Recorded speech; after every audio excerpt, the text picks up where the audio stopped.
I'm Tricia Hernandez, the Director of Community Engagement with our Education and Services Patient and Professional Programs Department here at the Leukemia and Lymphoma Society. And I'm really thrilled that you joined us for such an important conversation today. We know that it is well documented that identity can have an impact on equitable access to resources, support, and the best quality health care across the country.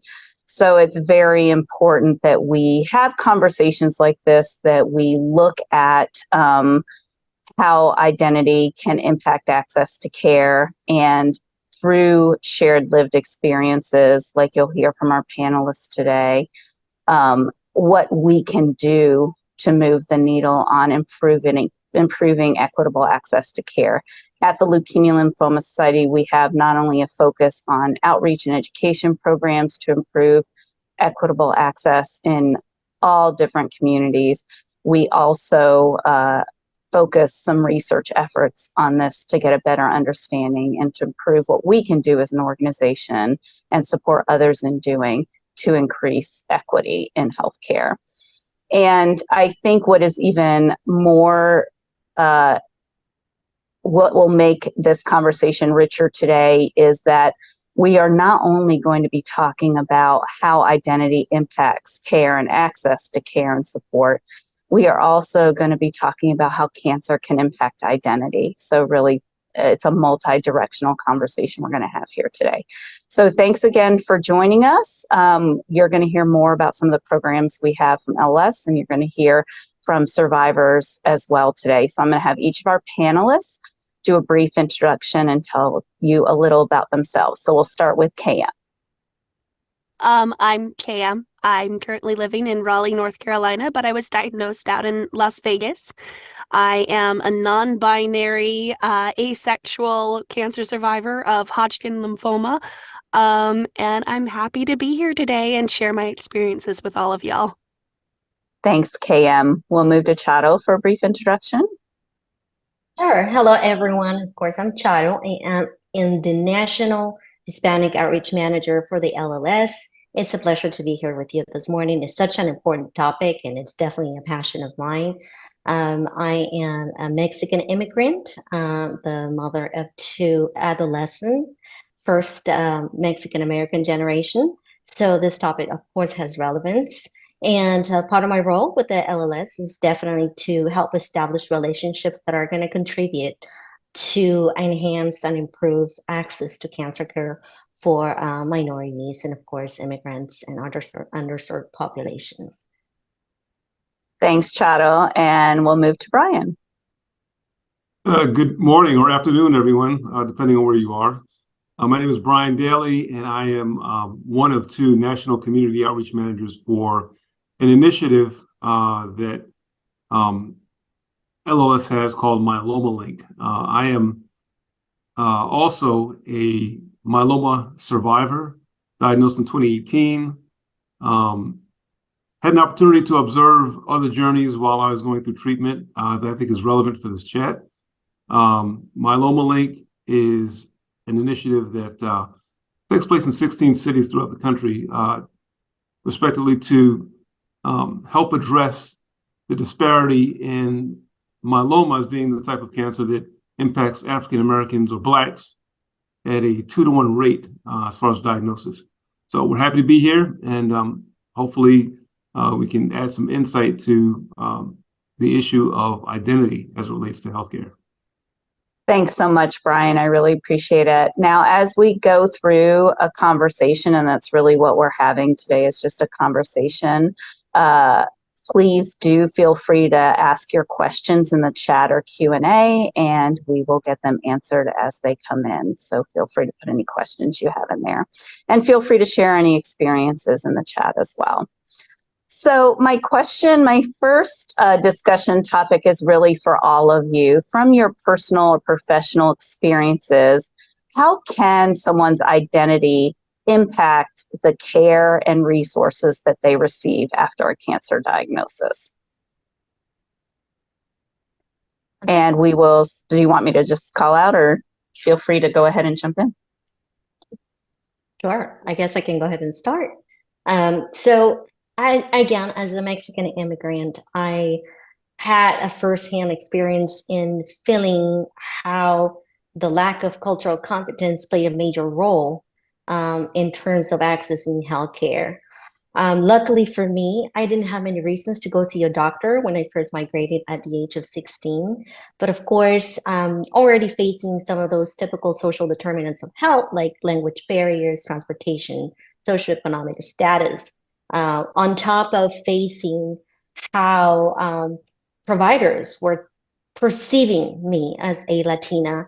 And unfortunately, across the years, I don't think I've seen a lot of changes in how cultural competence is playing. I mean, it's improved. There's been improvements, not to say there had not been, because there have been major improvements. But knowing that I was coming to this panel, I did my own little research, and out of curiosity, I asked a few of the people that I am surrounded with in my community and I serve, and I asked them because they're also cancer patients and survivors and caregivers. So unfortunately, the perspective continues to be that there's a lack of cultural competence. They're not being perceived as people who want to take care of themselves and want to actually take preventative measures. That seems to be a very consistent theme among the Latino community. Whenever we try to access care, by the time you get there, the disease may be so advanced, and there is a perception that you didn't just take care of yourself, you didn't want to do that. It's part of the culture, there's taboos.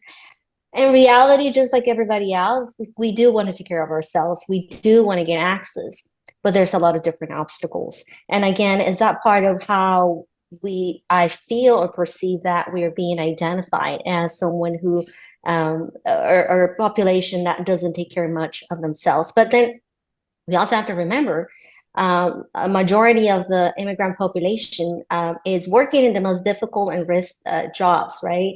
Just think of the Central Valley in California, a great majority of farm workers who are exposed to pesticides and all those toxicity in their environment. And they're, of course, becoming easy targets of a lot of the blood cancers and other diseases that are affecting them. And by the time they get access to care, if they ever do, it's sometimes too late.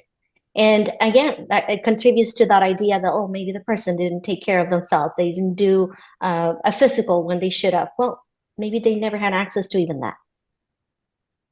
I really appreciate you sharing both your personal experience and your community's experience, as well as what you're also seeing in other communities. Through LLS's Latino Outreach Initiative and program, are you seeing anything else or in addition, or does it just mirror a lot of those biases and challenges you just mentioned? Through LLS, I've had the same experience. Again, there's definitely improvements. I hear from my community, I hear from a lot of immigrants in this country, or the ones at least I work with, that they're seeing improvement as far as there's definitely more language material that's translated. There's definitely more people getting engaged. There is a huge body of health promoters or community health workers that are going out there into the community and spreading the word and bringing resources. LLS has been extremely supportive in bringing that information and collaborating with these health promoters to make sure that information gets into the community. So the conversation is now around, there's definitely interest. It's proven that people want to take care of themselves. Now, what's next? Well, delivering the information, making sure that we get there, and it's a continuous work. It's never ending, right? It just got to add on to the equation. So I've seen great efforts by LLS in trying to accomplish and closing this gap. Thanks, Charoh. And Bryon and KM, do you want to weigh in on how identity can impact access to care, either personally, professionally, or just in living in your communities, what you've learned? Yeah, certainly being LGBTQ can impact your access to care and how you're treated in care, especially if you're in an area or with a doctor who doesn't necessarily like you because of your identity, or who believes it's a choice and doesn't want to adapt or help. You mitigate some of the issues with your identity, like just something as simple as using the pronouns that you want to have used for yourself, or the name that you want to have used for yourself, are very simple things that professionals could do to help adapt and make this whole mess of cancer easier. But they don't always have the infrastructure. That they don't have the checkbox for preferred name or check different pronouns and that sort of thing. So that's just one small way that it can impact. And yeah, it definitely does have, effects on things. And there's definitely room for improvement and ways that oncologists and healthcare professionals can help just be a bit more understanding and adaptive to the needs of the LGBTQ community. We're seeing a lot of reactions to your comments, KM, in the webinar, and I often reflect, and I can't say this is why or why not. When I was diagnosed with lymphoma 20 years ago, at the time, my wife and I were considering starting a family, and I was interested in carrying the baby. And no one ever talked to us about fertility. I'm not even sure they saw my wife as my wife, even if I introduced her that way. And I'm not sure if they thought, well, these are two women. They're not necessarily, that's not a conversation we have to have. Or if it just wasn't, fertility wasn't really generally talked about with young adults as commonly as it is now. But I can't speak to whether or not that's the case, but in reflecting upon it, it does make me think about that could have been some bias, implicit bias or explicit bias that may have impacted our care in thinking about fertility. Yeah, I agree. It could easily have been that. I've been in LGBTQ cancer meetup groups where we've talked about fertility, and it does seem to be an issue, especially with my lesbian friends who have not been offered healthcare in terms of fertility because it's assumed they're not going to have kids, and that's just not the case with us. So no, it could definitely have been an issue of bias there. Thanks. And then Bryon, do you want to speak to identity impacting cancer care and access to treatment? Yeah, for sure. I think just to echo some of the sentiments from all three of you, bias in healthcare does exist. It's just a reflection of society.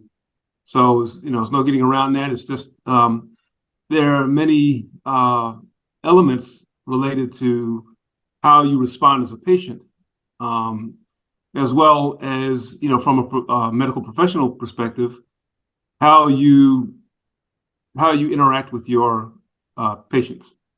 For me, of course, being a male, Black, heterosexual, I've learned over the years that through my experience, there are many assumptions about, things such as pain, what Charoh had mentioned about self-care. Do you give your best effort in taking care of yourself, making sure you eat correctly? And I think a lot of it also has to do with where you stand in the economic strata of things. I mean, your education and income certainly helps, to make any recovery from any malignancy, gives you sort of a leg up in terms of being able to eat nutritiously, having access to healthcare, the best healthcare. And I think I fit into that category. I was very fortunate. I didn't experience during my cancer journey anything that stood out as being, different or less than superior support. And that, I was well insured. I had a great family and, surrounded by great caregivers, had great medical team. I was in a city that gave me access to, the best healthcare available. And my attitude was always positive. I think all of these things go into how you respond to not only the treatment, but the level of care that you're getting. So I did notice during my treatment that not everyone had is as positive of a journey because of things like lack of income, not having access to the best food. So all of these things, I think, play into that, and it's really, the burden is on the medical professional to understand the cultural nuances of how to work with a patient that may be under a certain amount of distress. Thanks so much for sharing your personal experience and some community experience, Bryon. I think that is very well said, that when you are ill, when you are diagnosed with cancer, and then for you to be held responsible for the things that really you are not responsible for, the way the healthcare system functions, for someone else's bias and how that might impact your care, but then to be held responsible for trying to overcome the challenges related to that is not okay to ask of our patients, for sure. So thanks so much for sharing that. And then because you also work in Myeloma Link, would love to hear if you have any additional things to add related to your Myeloma Link and working with Black communities across the country and myeloma, as far as access and anything that you've heard and anything that's working in healthcare to meet the needs of people. Yeah, so I became aware of the Leukemia and Lymphoma Society as a patient, introduced by my oncology team. And I was very impressed with the level of resources, the quality of the resources that were available. So after I was able to, I went ahead and volunteered. Now, that's when I learned about Myeloma Link. And you, Tricia, as you remember, you were one of the first people that I met at LLS, and we've been friends since then. But the thing is, Myeloma Link is an initiative that specifically addresses the disparity in cancer related to myeloma. And as I mentioned, it's diagnosed at a 2-to-1 rate among Blacks. It was a very progressive thing for LLS to do back in 2017. This is prior to everyone really getting on the health equity bandwagon, for lack of a better term, in 2019, 2020. So they were a little ahead of the curve. And so what we do in Myeloma Link is, my role as a national community outreach manager is to work with my partners, Mia and Charoh, on the Hispanic side, to identify partners in organizations that have a stake in the community. Could be nonprofits, could be government agencies, and we trickle down to the local level. There's 16 cities that we operate in, and we participate in health fairs. We do education programs, and we let people know about all the resources that are available through LLS for free. That's really the beginning, and we're still evolving into something that's more, how do we meet the community where they are? So we've got a little bit more creative in doing that since COVID. That gave us an opportunity to kind of reflect on what we've been doing, what's been normal, and how do we move forward once we're able to get back out to the public. Thanks so much for sharing more about the work that Myeloma Link is doing. It's grown exponentially since 2017, which speaks to the need. And we've been able to reach more and more communities across the country. So thank you for your work in there. And then Charoh, I'd like to see if you want to share a little more about the specific role of the Latino Outreach Program and what pilot projects are happening. But what's exciting about the program is that it's really expanded beyond those pilot projects pretty quickly, with a lot of Spanish language and community outreach happening in other places outside of those pilot geographic areas. So do you want to share a little more specifics about that program? Absolutely. Well, first of all, I'm definitely honored. This is really my dream job, and it fulfills a personal mission. So I'm loving it. And as Bryon said, so we in the national, in the national management, what we're doing, the three of us with Mia, and it's identifying those partners that are already doing an important job, especially in terms of policy and advocacy to make sure that there's real changes. And so currently, we're working with organizations such as Unidos US, which, if some of you don't know, is just a nonpartisan, one of the largest nonprofits that works very hard in making sure that, or ensuring that people have access to healthcare, regardless of their immigration status or where they live. So we're siding with them to try to find ways to change the laws and regulations to make sure that are favoring everyone equally. And another important project that we're doing is working side by side. And this is not something that just started. This is actually something that LLS has been pioneering for a while, which is working directly with the health promoters, community outreach workers, or promotoras de salud across the nation to bring and deliver the information. We know that something true about the Latino community or Spanish speaking community is that, we like to talk and mingle and be around people, and we would take information if it comes from a friend, right? Most of us would do, I'd say, overall. And so the promotoras have this model, and LLA says actually will be launching a training, a module to specifically train promotoras to help them deliver this information in the most professional way and accessible way. So it's coming up, and also we're siding with local media across the nation, Spanish-speaking language media, to deliver educational segments and programming. And this is very important because, of course, even if there's a certain population that still watches TV, and yes, we do work with social media.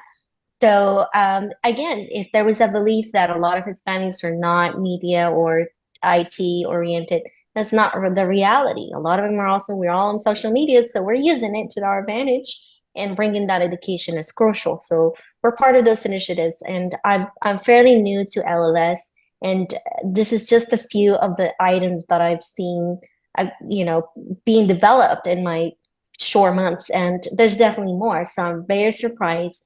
And I'm very honored and humbled by all the work that LLS is doing with this initiative. So yes, and more to come. Thanks so much for sharing. I really appreciate it. I know there's a lot of work being done across the board with both Myeloma Link and the Latino Outreach Initiative. So I'm excited that we're here and able to share that. I want to shift the conversation a bit from programmatic to more personal. And Cam, I'm going to ask because I love the perspective you're bringing here today. And it's not just about how identity can impact your access to care, because you were still developing some parts of your identity while going through cancer care. So it wasn't so much that that identity impacted your cancer care. So can you speak a little bit more about how going through a cancer experience can impact your identity? Yeah. So before, I got sick, I had kind of come to terms with I'm asexual. I know that part. And I have funky gender feelings. I'm pretty sure, I gender queer, non-binary, something like that. But I was like, but, I don't really have any issues with my body. I'm kind of trans light, if you will, or diet trans or whatever. And I was just like, I'll just, it's okay. It's fine. Whatever. I don't have the same issues as other trans people, right?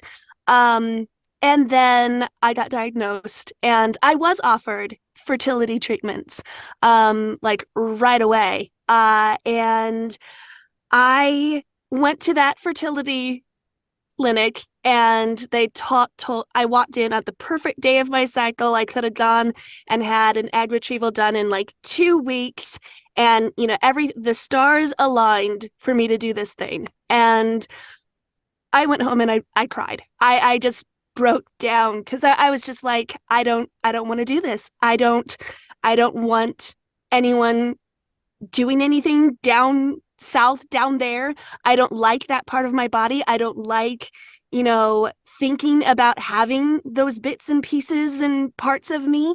And I kind of had to, I ran full into frontal, the realization that I do have issues with my body. I am not okay with everything that I was born with and stuff. And I'm in a weird place where you know, I am non-binary, where like I don't wish I had one part or another. It's just I'm not okay. I'm not comfortable with what I have or what my body is like.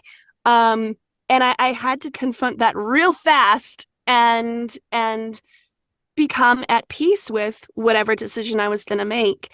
For me, with where I was, with how much I had already gone through to get to a diagnosis, with how disruptive and unforeseen this problem was with that part of my body, I decided that the best thing for me was to not do fertility treatments.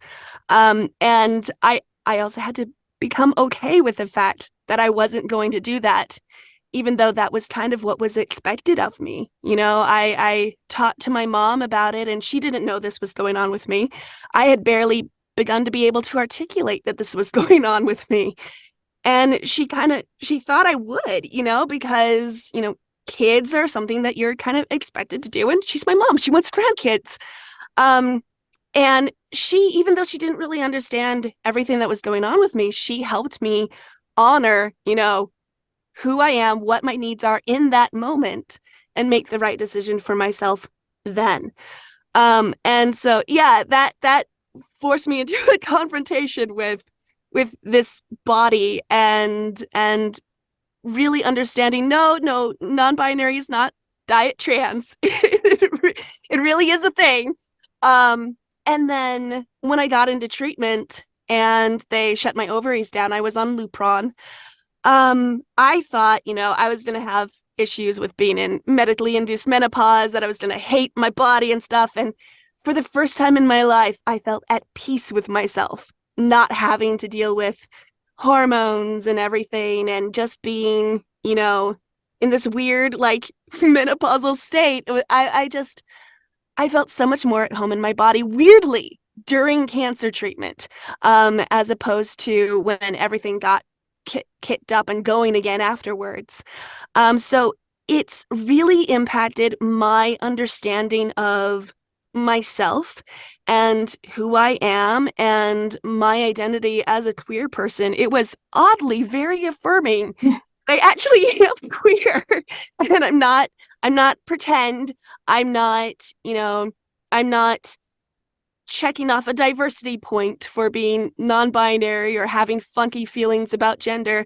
These are legit. I really do feel different from other people around this issue of my body, my gender, and how I fit in with the world. So that's been a big thing since doing cancer treatment that has stuck with me and really changed my understanding of myself and my body. So yeah. Thanks so much for sharing that. It's an incredibly personal thing to share, and I think it really helps with if you haven't been through that experience, that you can better understand someone who might be going through identity development and figuring things out in the midst of what is such a critical time, being diagnosed with cancer and going through cancer treatment, trying to figure out how to manage all of that. So it's a lot to handle all at once. I really appreciate you giving us insight into that experience that you've had. I wonder if you have any thoughts about what kinds of conversations, what kinds of tips would have been helpful for your healthcare providers? What kind of conversations would have been helpful for them to have with you? By the way, you're getting a lot of love in the chat and amongst our attendees. What kind of conversations could they have had with you? Because as you mentioned, it was really more of a expectation because of your biology rather than a conversation about where you were, what you were trying to figure out. And thank goodness your mom was such a supporter of the decision-making process, and you both being able to work through that in unison. But what would have been helpful what kind of conversation would have been helpful for your healthcare team to have had with you that would have maybe not headed you straight to the fertility clinic? I'm not saying you wouldn't have ended up spending some time at the fertility clinic trying to figure things out, but what kind of conversations might have helped before you went there?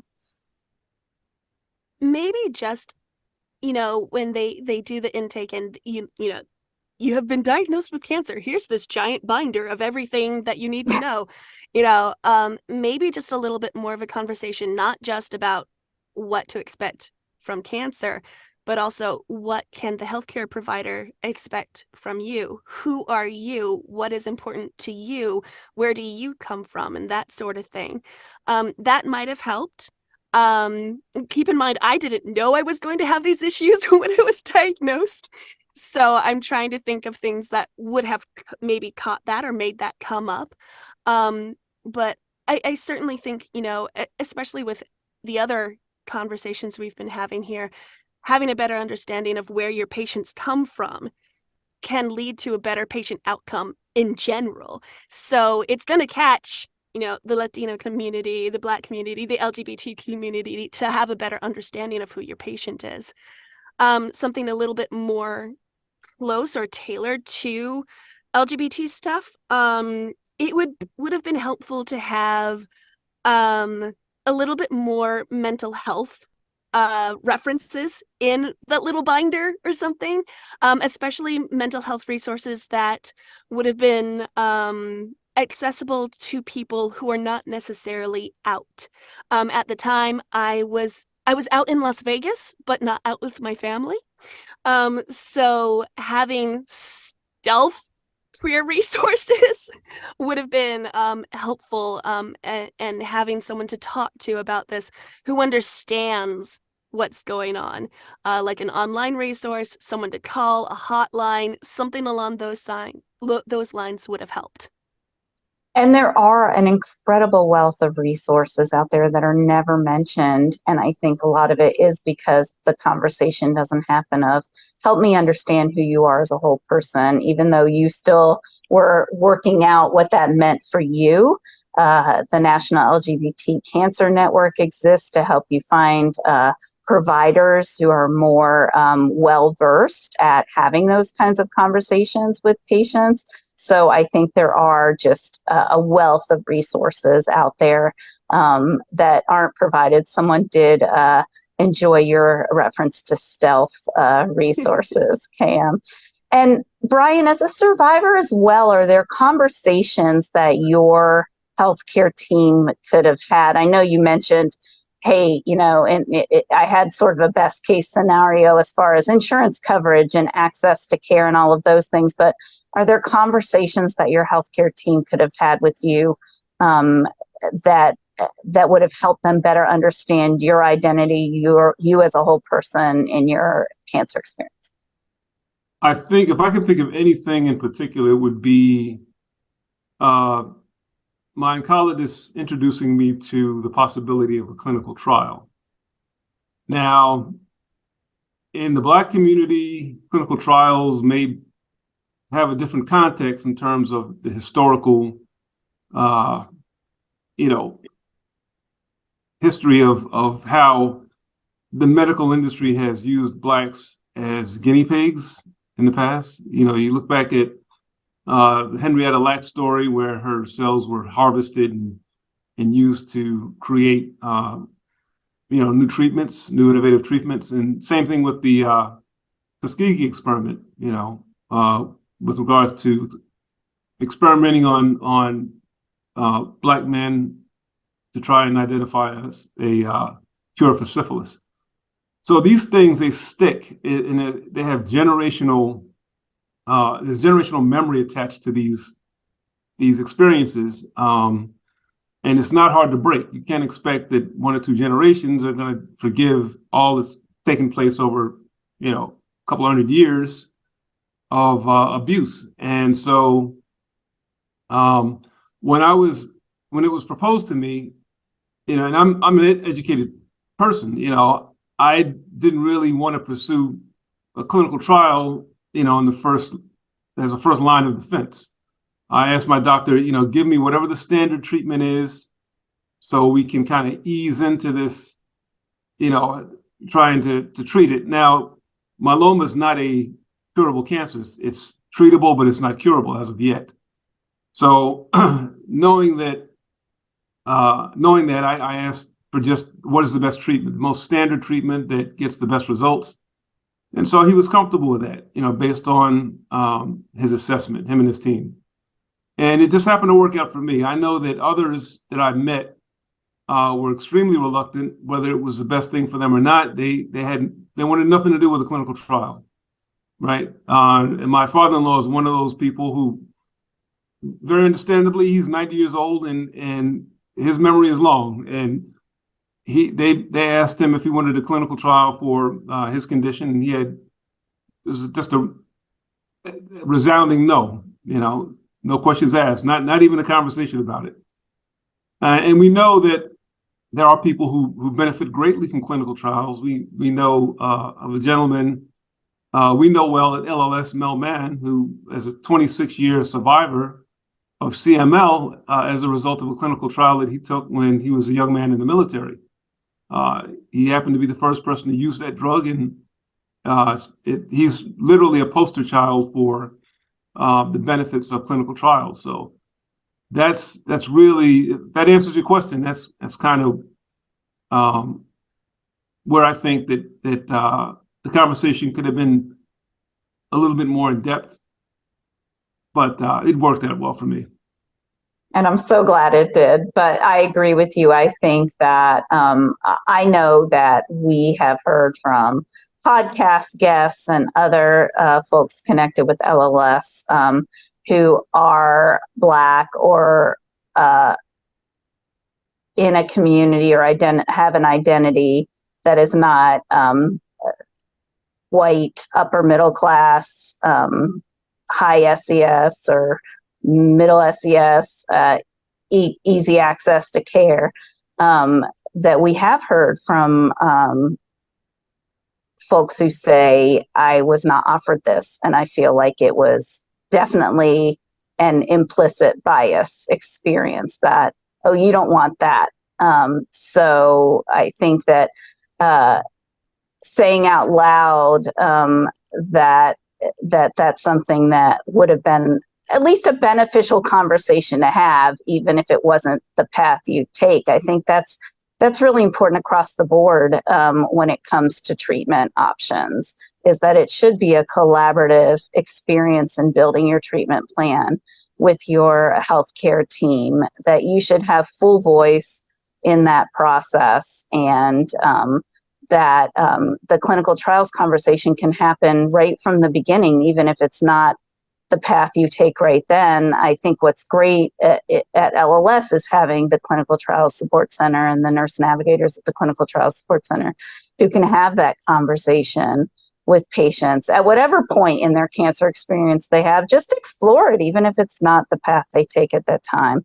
So I think that we know that patients across the board do have an interest in clinical trials, but we don't always even start that conversation early on or with at any point in the cancer experience for that patient. Maybe because we have a standard of care that works, we know it works, we'll throw that out there and that's your option. But there are lots of clinical trial options. And what's interesting to me about clinical trials is that they don't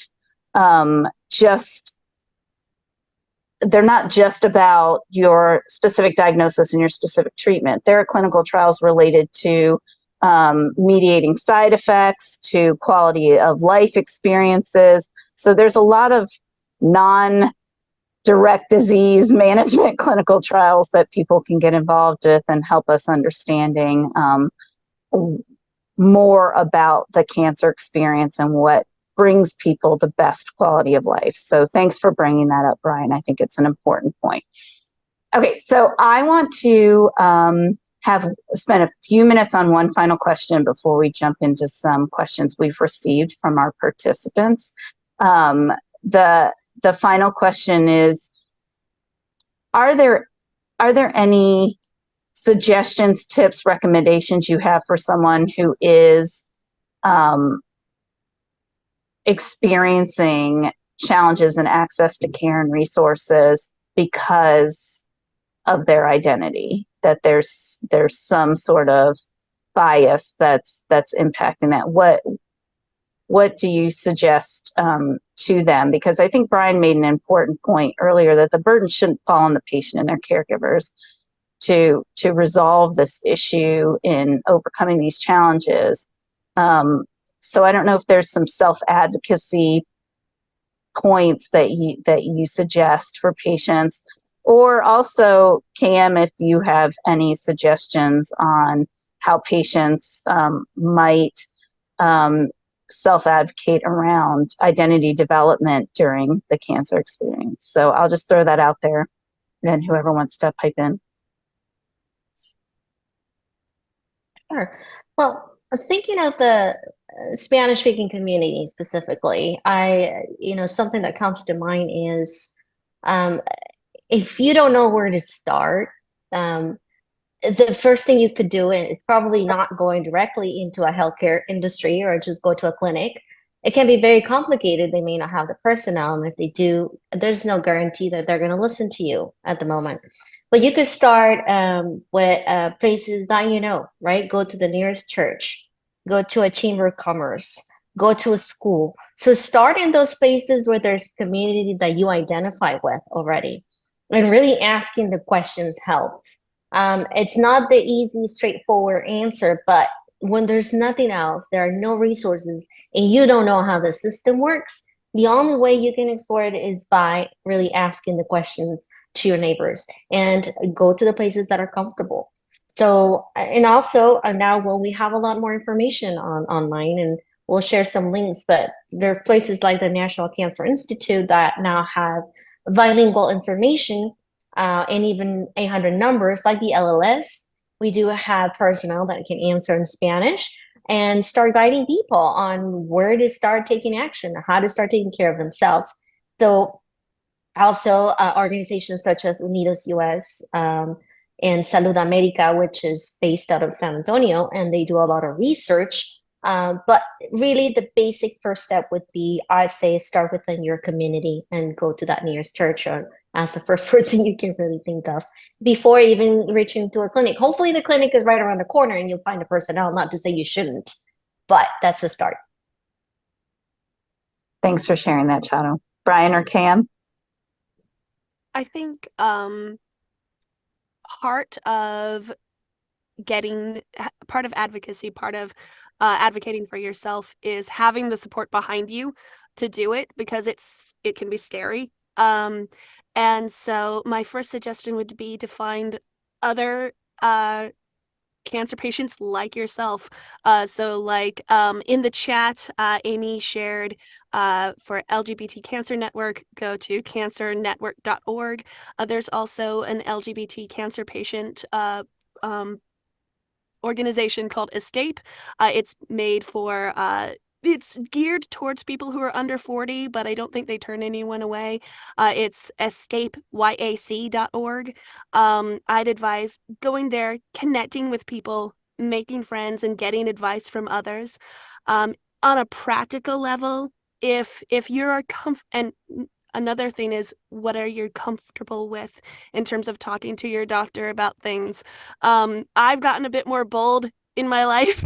I will just pop my pronouns on things now, like it's on my Zoom thing, it's in my email signature, and I'll just put that everywhere. And so there are little small things that you can do, like when you sign in, put your pronouns down if you have ones that don't necessarily match with your presentation, that sort of thing, and just kind of gently needle them into respecting you.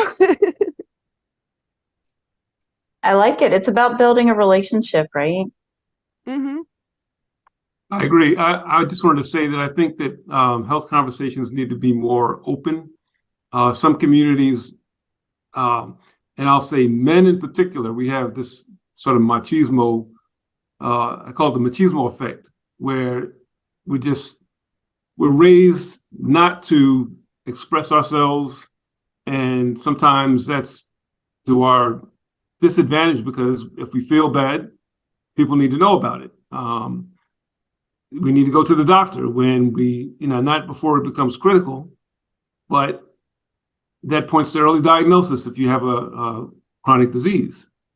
So one of the things, and I'll point to what we do at LLS, is we try and meet the community where they are, as I said before. And we also do some things that are more creative, like, Black men in particular, I'm not going to say in general, but culturally and in communities like where I was raised, barbershops are sort of a safe haven. It's a place where it's familiar. You go to a barbershop, you get a haircut, you develop a relationship with the barber, and he listens to things that you may not even tell your wife, right? The barber may learn that, you're struggling emotionally with a disease that you haven't told anybody about. And so the barber is literally the one person that's sort of a proxy for a therapist in a way. And so we've identified that as a place where we can meet the community where they are. And we developed a program called Blood and Chest, where we bring fun into an environment that's familiar, where we know that the audience is going to be captive. And we have a game that's very familiar to the people who play it, which is chess. Could be any community. It could be an Afro-Caribbean community, a Latino community where they're playing blood and dominoes.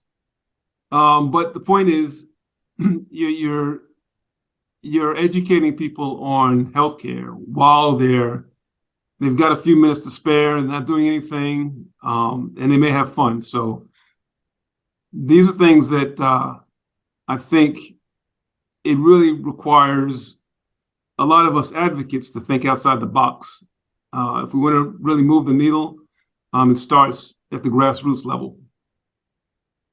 I think that's absolutely true and a great way to end the session. We did have some questions from some folks, but they're really hard to answer. But I did want to mention to the person who asked about whether their patient-provider relationship is salvageable if the provider is really pushing having kids, even if you don't want them, or vice versa. I think it's really important, if you feel comfortable or have an advocate at your side, to have a very clear conversation with your physician that says, I don't want to have this conversation with you anymore because I know what I want in my life, or to really move towards, it doesn't mean you leave that physician, but to have a second opinion, because cancer is invasive. Cancer care is intimate in a way. And so it's really important that you have a very trusting relationship in your healthcare team, and that you can work collaboratively and they get you and you get them. So I think that those are a couple of options for you.